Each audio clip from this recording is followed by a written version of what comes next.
Hey friends, hi, welcome to your channel Bindass studies. देखिए, अब हम आज एक हिस्ट्री का कोट ले रहे हैं। जब तक मैं ये पूरा पढ़ूंगी तब तक आप अपने दिमाग में अपने आप से सवाल कर लीजिएगा कि ये किसने कहा है और किसके लिए कहा है। ठीक है, तो कोट ये है कि जब राज की समृद्धि की देवी ने उसका आलिंगन किया, उसने उसे अपने प्रगाढ़ आलिंगन में ले लिया।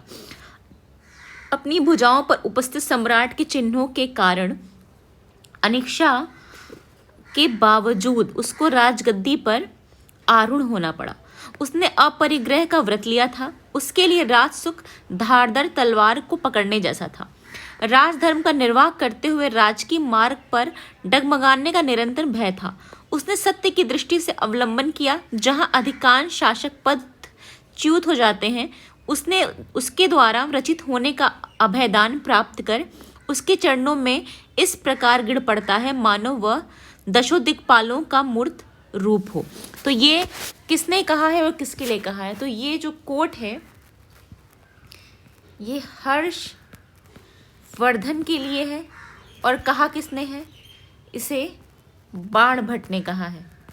ठीक है, ये बहुत इंपॉर्टेंट कोट है क्योंकि अगर आपने पूरा कोट नहीं पढ़ा तो बीच में से अगर पूछ लेगा तो बीच में से स्टार्टिंग का अगर आपने रटा और बीच का भूल गए तो बड़ी दिक्कत हो जानी है। ठीक है, तो देखिए ये जो है ना, ये हर्षवर्धन के लिए बाणभट्ट ने कहा। अब अगर हम बाणभट्ट के बारे में थोड़ी बहुत बातें जान लेते हैं तो बाणभट्ट का जन्म कहाँ होता है?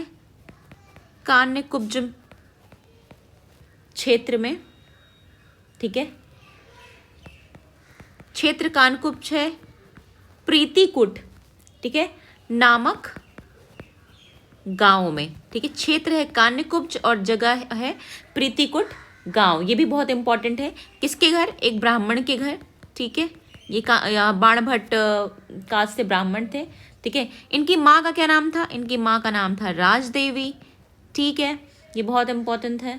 ठीक है, और इनके स्टार्टिंग में इनको एक गुरु मिले थे जब ये 14 साल के, मतलब 14 वर्ष की अवस्था के आसपास रहे होंगे।